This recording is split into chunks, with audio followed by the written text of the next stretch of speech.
السلام عليكم ورحمة الله وبركاته.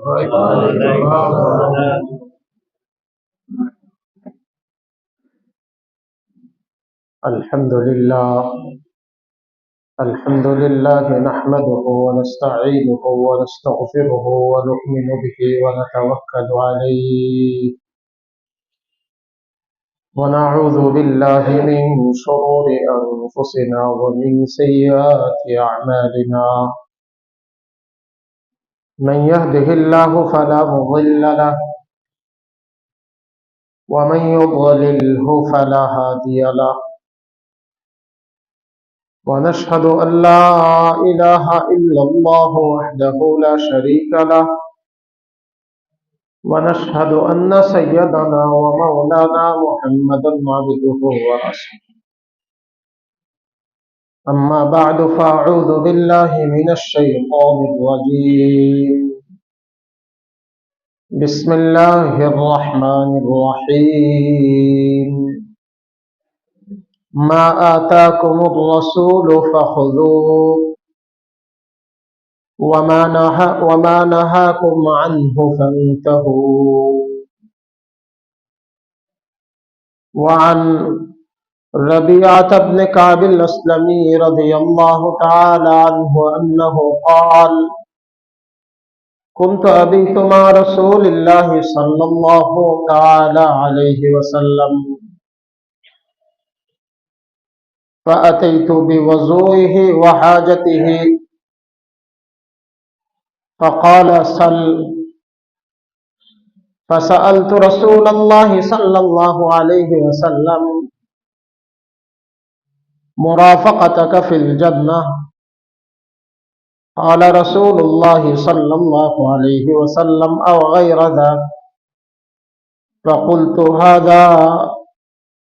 فقال رسول الله صلى الله عليه وسلم: فأعني على نفسك بكثرة السجود، أو كما قال عليه الصلاة والسلام.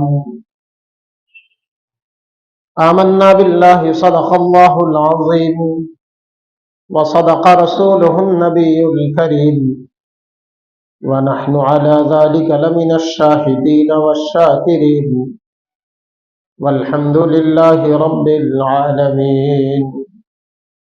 সকলে দিল থেকে তওবার নিয়তে ইস্তেগফার করুন।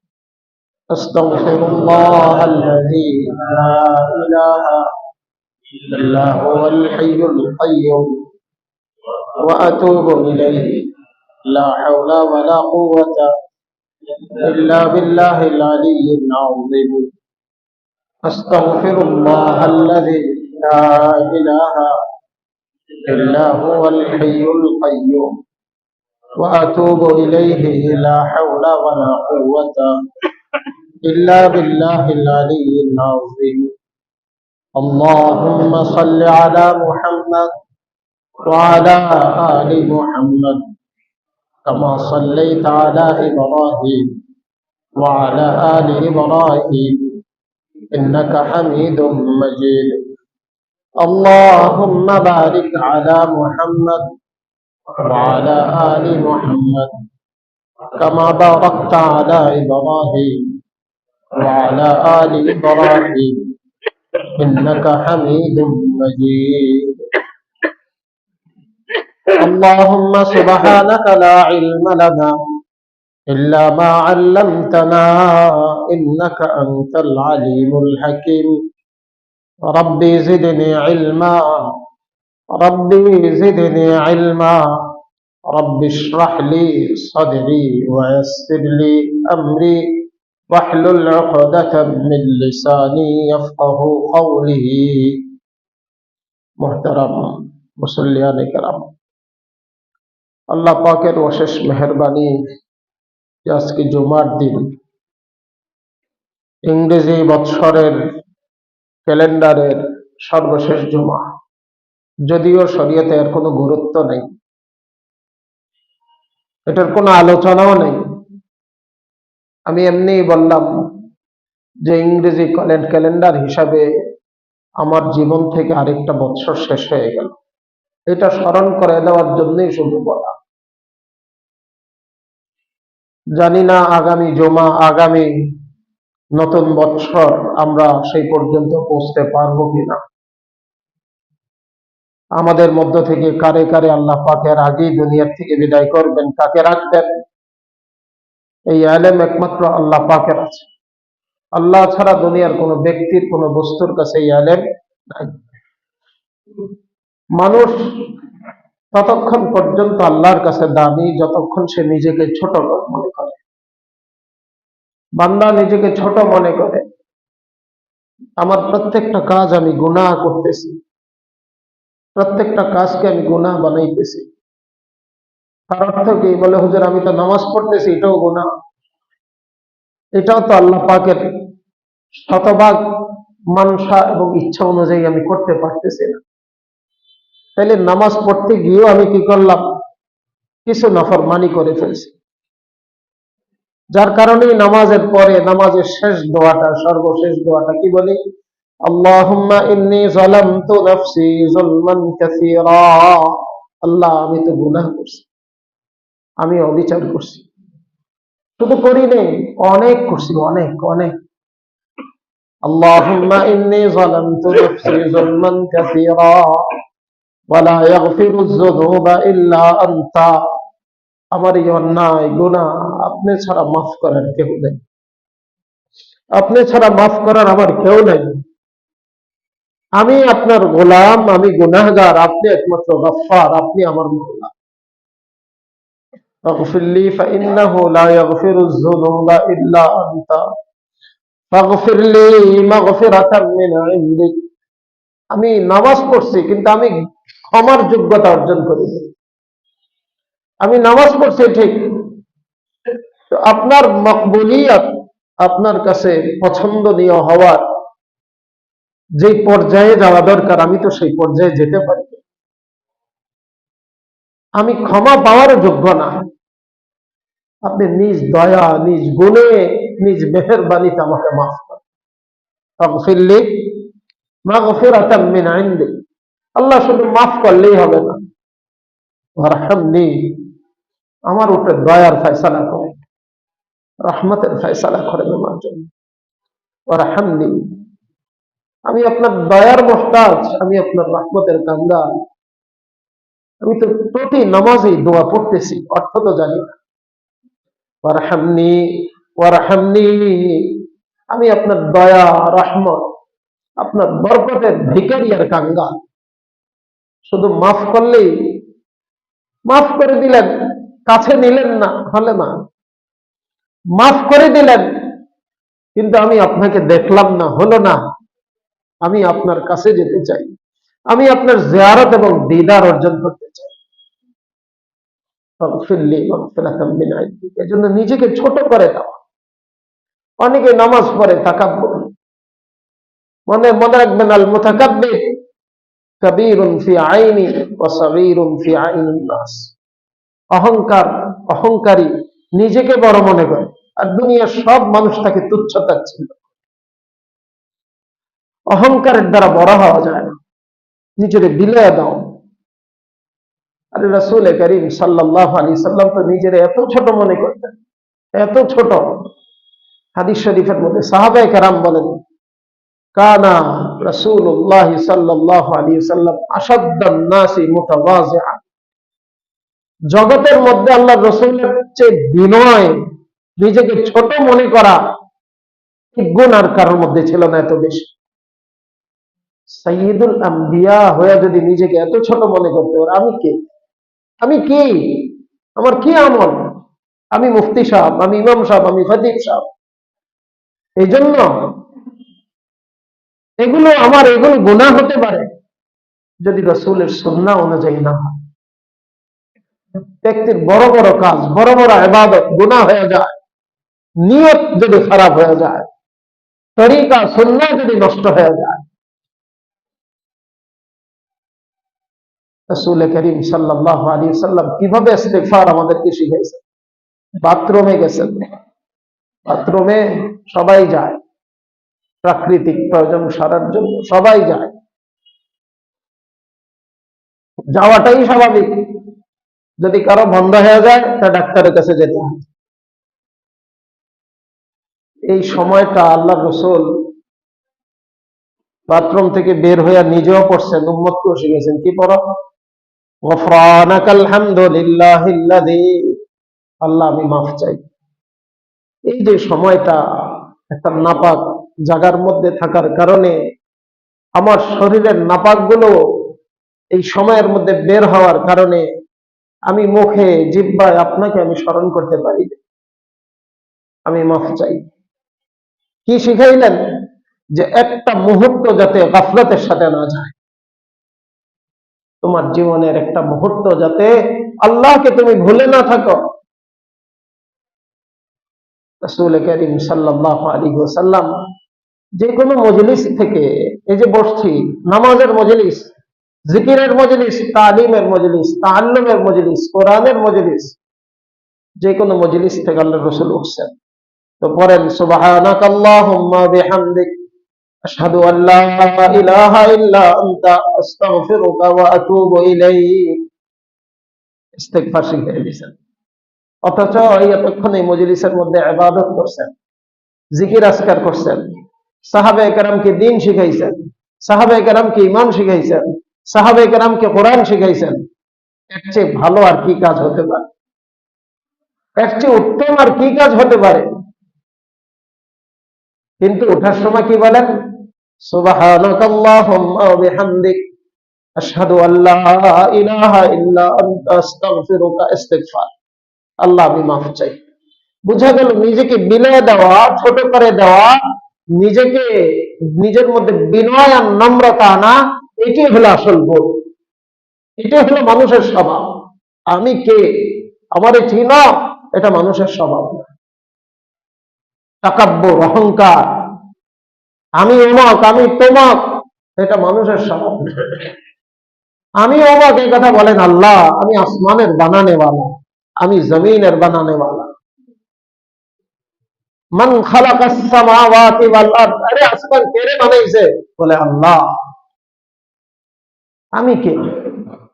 আমি কে? আমি তো ছিলাম না, থাকবো না। সময়ের জন্য আসছি, কতদিন থাকবো তাও জানি না। যে কাজগুলো করছি এই কাজগুলো ইবাদত বানাইতে পারছি না, তাহলে আমার তো কদমে কদমে, পলকে পলকে ইস্তিগফার হওয়া দরকার। আজকে যত ফিতনা ফাসাদ আমাদের মধ্যে, দলাদলি, মারামারি, তাকাব্বুর, তাকাব্বুর, আমি বড়, আমি বড়, একটা কি এর কে একটা মানার কি দরকার? তাকাব্বুর মানুষকে ধ্বংস করে দেয়। তাকাব্বুরের কারণে মানুষ ইস্তিগফার করতে পারে না, ইস্তিগফার করতে পারে না। বড় বড় নিয়ামত থেকে মানুষ তাকাব্বুরের কারণে মাহরুম হয়ে যায়। এই জন্য নিজেকে ছোট করা, আমিও দোয়া চাই আমি যাতে নিজেকে বিলিয়ে দিতে পারি। ফার্সিতে আল্লামা জালালউদ্দিন রুমি রহমতুল্লাহ বলেন, আওয়াজা আওয়াজতে ফাস্তি, আরে আল্লাহর রহমত আসমানের পানি তো ওই জায়গার মধ্যে, ক্ষেতের ওই অংশের মধ্যে জমে যেটা নিচা হয়।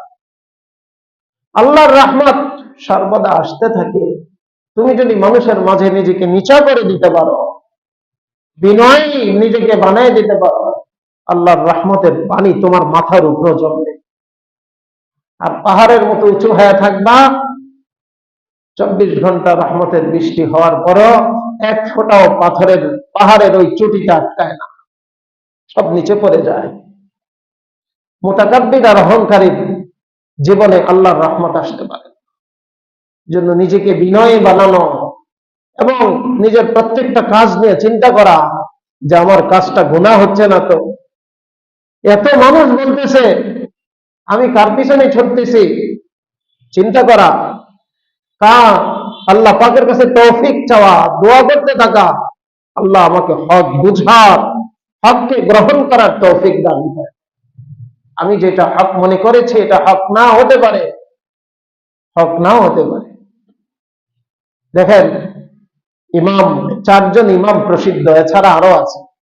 ইমাম আবু হানিফা রহমতুল্লাহ আলাইহি, ইমাম মালিক, ইমাম শাফি, ইমাম আহমদ ইবনে হাম্বল, বড় বড় চারজন। এর মধ্যে একজন তাবিঈ, তাবিঈ মানে সাহাবায়ে কেরাম থেকে শিখছেন, সাহাবায়ে কেরামদেরকে দেখছেন। একই মাসআলা, একই হাদিসে চারজন চারটা মত নিছেন। 4টা মত। যেমন কথার কথা, নামাজে হাত তোলা যাবে কি যাবে? হাত কি একবার উঠাবো না প্রতি তাকবীরে উঠাবো? কোনটা নিব? একজন এক একটা নিছেন। কেউ বলছেন শুধু আল্লাহু আকবার তাকবীরে তাহরিমা উঠবে, কেউ বলছেন না তাকবীরে তাহরিমা উঠবে আবার রুকুতে যাওয়ার সময় উঠবে, কেউ বলছেন না প্রত্যেক তাকবীরে সিজদায় যাওয়ার সময় হাত উঠাইতে হবে। অর্থাৎ কয়টা ঠিক হবে কয়টা ভুল হবে? দেখেন ওনারা নিজের মতটাকে কি নিয়েছেন যে আমারটা ঠিক, আমার বুঝ মতো, আমার গবেষণা অনুযায়ী, আমার উস্তাদদের পরামর্শ অনুযায়ী, হাদিসের আলোকে আমি আমারটা ঠিক সিদ্ধান্ত নেওয়ার চেষ্টা করছি, এটা শতভাগ ঠিক। তার অর্থ আমার বিপরীত যে মতটা সেটা কি ভুল? উনি বলেন না ওইটাও ঠিক হইতে পারে, ওইটার প্রতি আমি শ্রদ্ধাবোধ, কারণ এটাও কোরআন থেকে নেওয়া, হাদিস থেকে নেওয়া।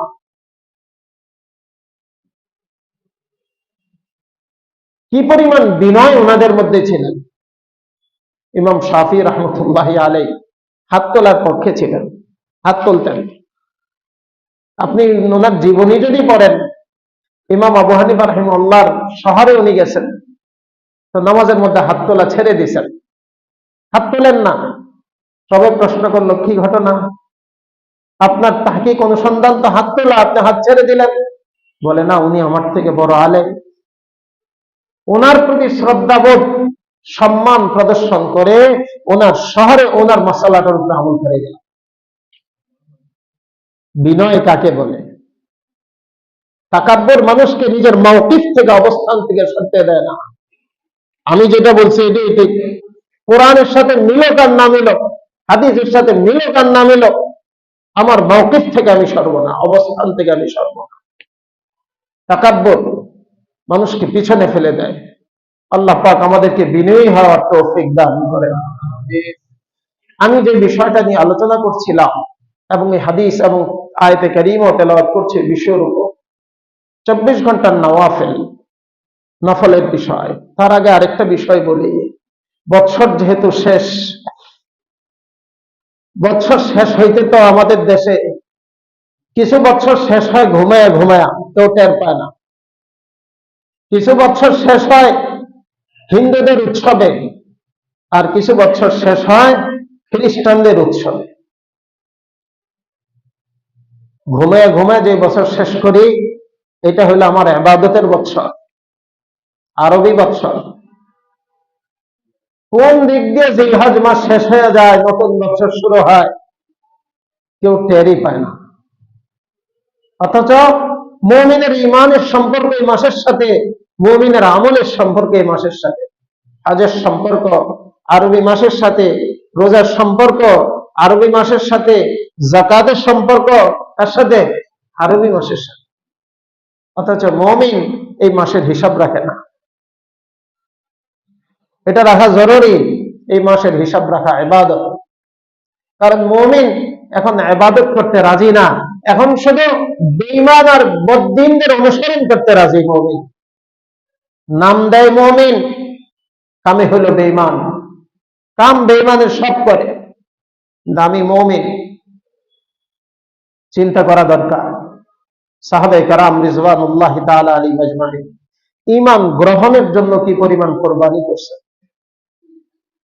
আমি তো দাদা মুমিন পেয়ে গেছি, বাবা মুমিন পেয়ে গেছি ঘরের মধ্যে, এটা মিরাস, আমার ঈমান। আমার ঈমান পারিবারিক সূত্রে পাওয়া ঈমান। এটার জন্য কোনো পরিশ্রম আমাকে হয়নি, কোনো মেহনত, কোনো স্ট্রাগল আমাকে করতে হয় নাই। সাহাবায়ে কেরামকে জিজ্ঞাসা করেন, ওনাদের জীবনী পড়েন, যে ঈমান গ্রহণের জন্য কি পরিমাণ কোরবানি দিতে হয়েছে, কি পরিমাণ কোরবানি। ঈমান হেফাজতের জন্য কি পরিমাণ কোরবানি দিতে হয়েছে। বাড়ি ছেড়ে দিছেন, ঘর ছেড়ে দিছেন, আত্মীয় স্বজন ছেড়ে দিছেন, ব্যবসা বাণিজ্য ছেড়ে দিছেন, একেবারেই মক্কার শ্রেষ্ঠ ধনী, সবচেয়ে গরিব হইয়া রিক্ত হস্তে, শূন্য হাতে মক্কা থেকে বের হয়ে গেছে। কেন? ঈমানের হেফাজতের জন্য।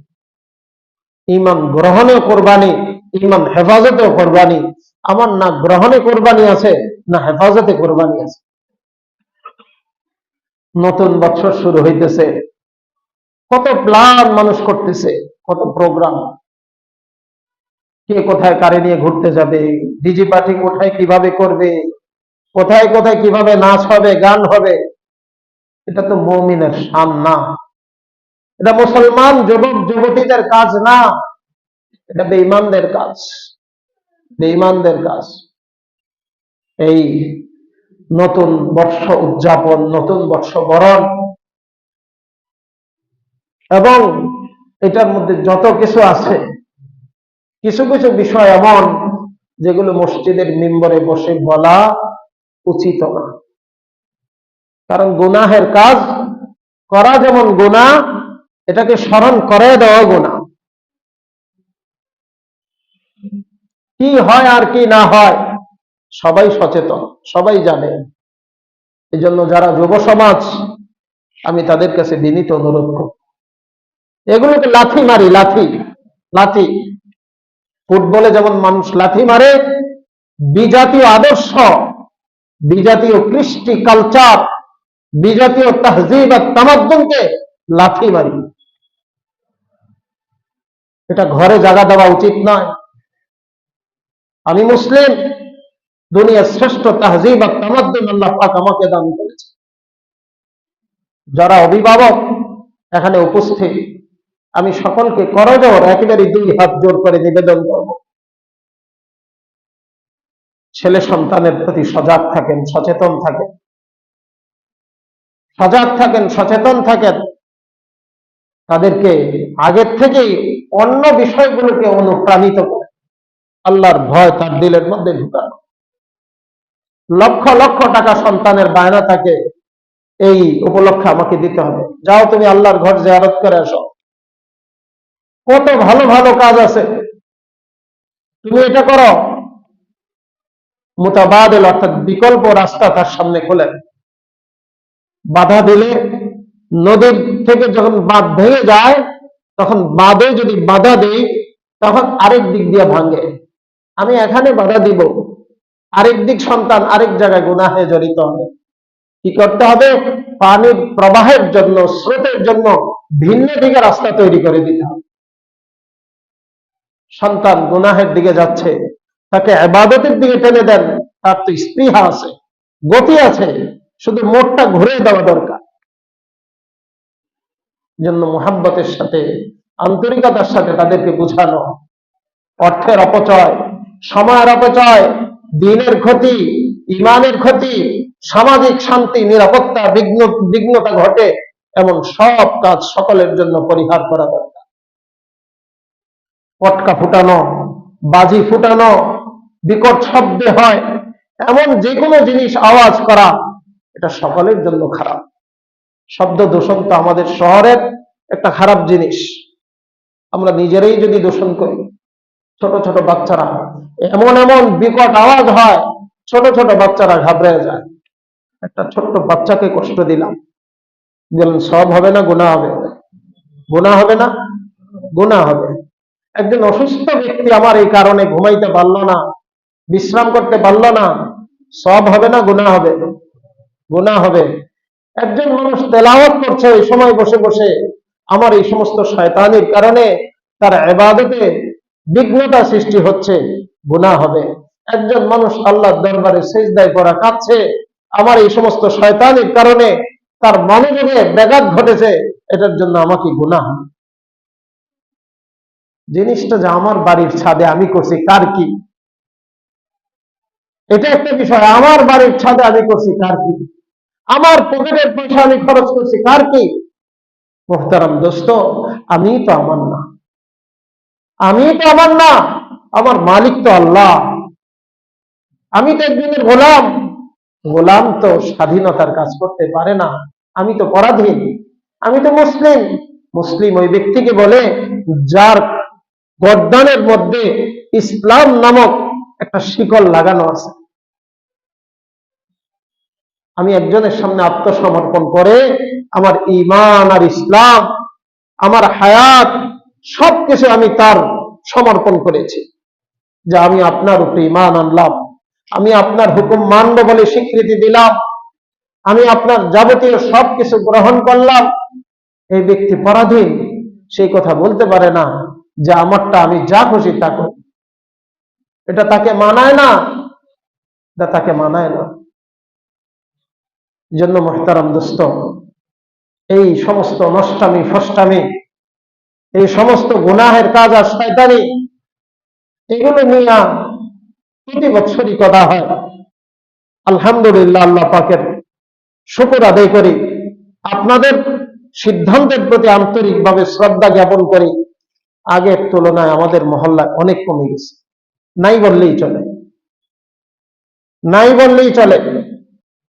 আমাকে গত বছর জানুয়ারির মাঝামাঝিতে আশেপাশের কোন ইমাম সাহেব বলছিলেন যে আপনার মসজিদের পাশ দিয়ে রাত্রে গেছি, নববর্ষ যেতে বুঝাই যায়নি।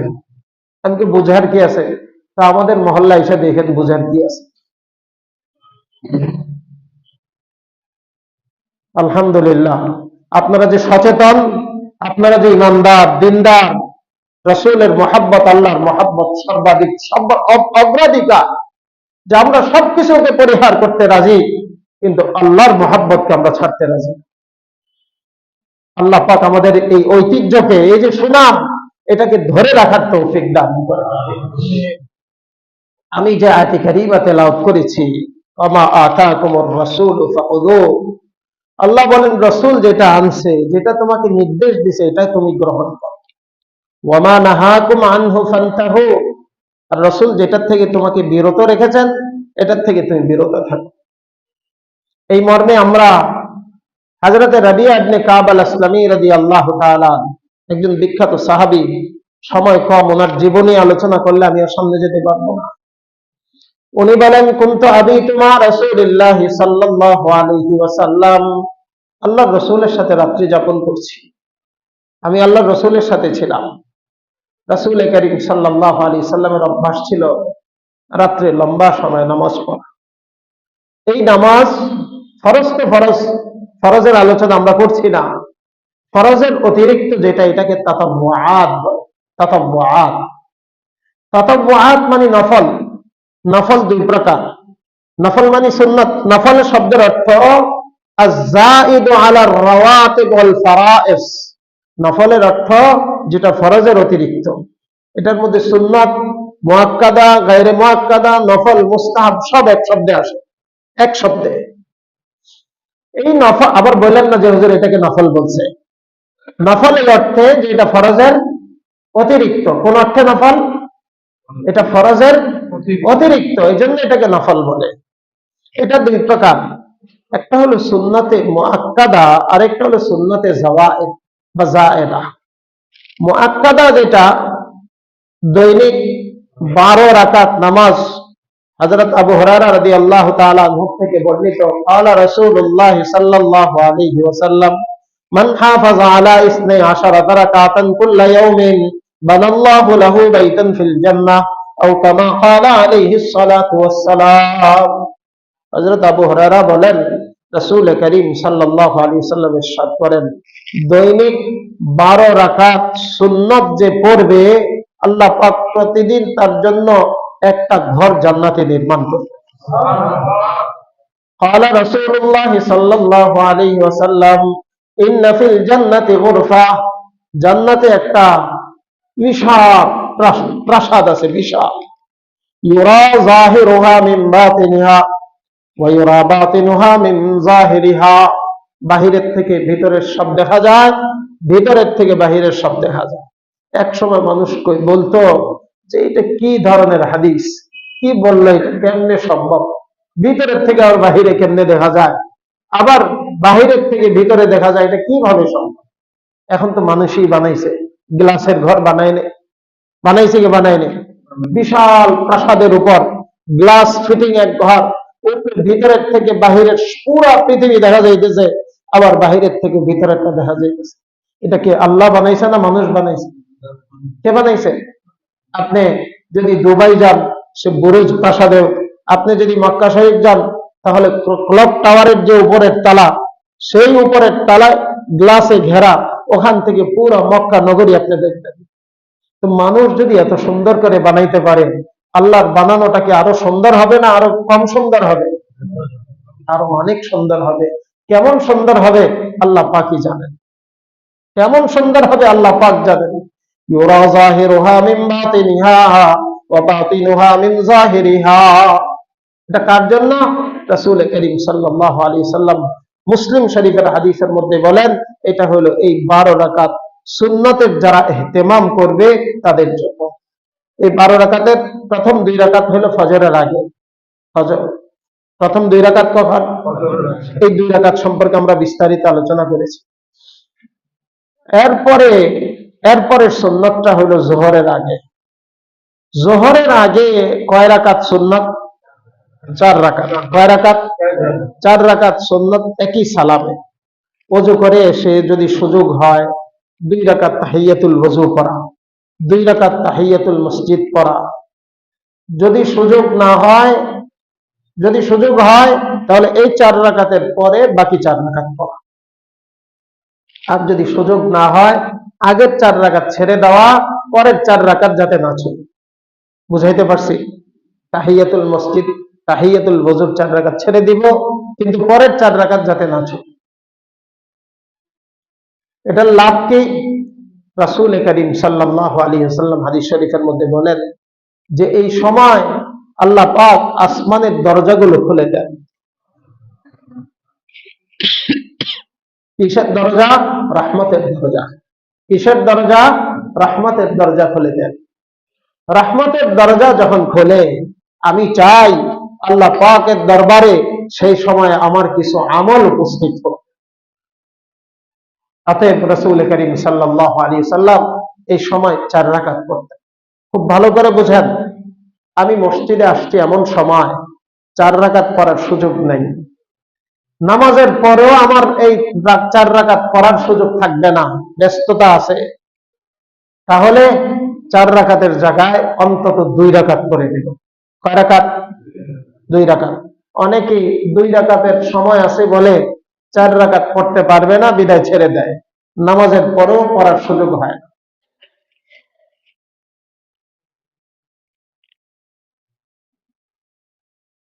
রাসূল করিম সাল্লাল্লাহু আলাইহি ওয়াসাল্লাম এই 4 রাকাতকে কখনো কখনো 2 রাকাতও করতেন।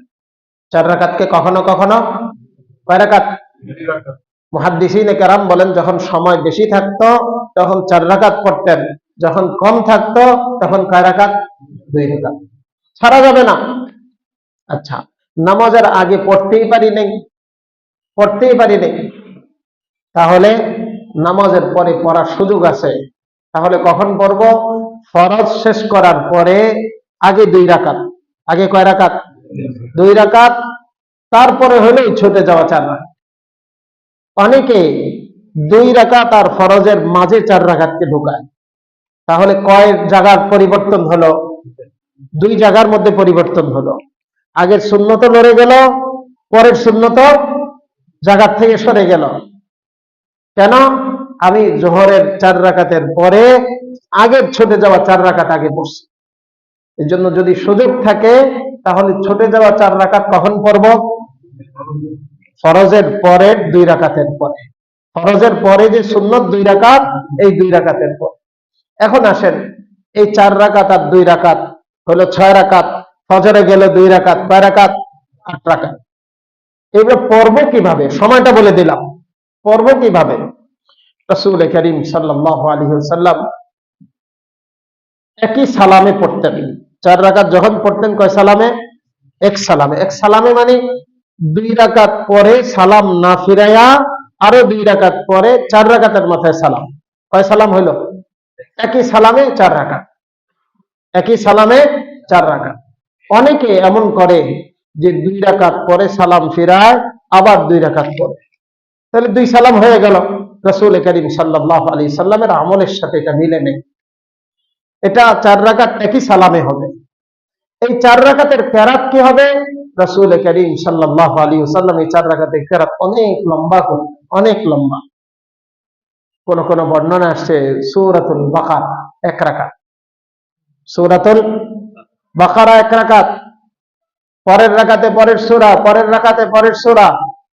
আলাম তারা ইলাফি আর কুল আউযু বিরাব্বিল ফালাক কুল আউযু বিরাব্বিন নাস। না না, আমাদের নামাজের মধ্যে মনোযোগ না বসা, খুশু খুজু না আসার অনেকগুলো কারণের একটা কারণ হলো আমরা কেরাতকে লম্বা করি না। কেরাতকে লম্বা করি না।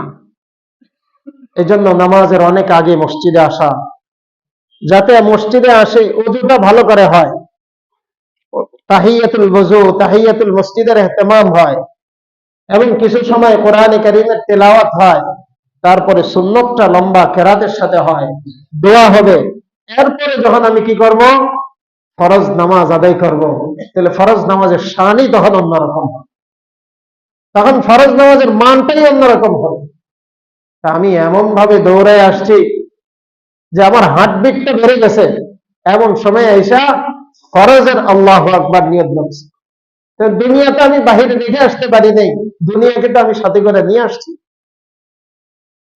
যার কারণে আমার নামাজের মধ্যে মনোযোগ নাই, খুশু খুজু নেই।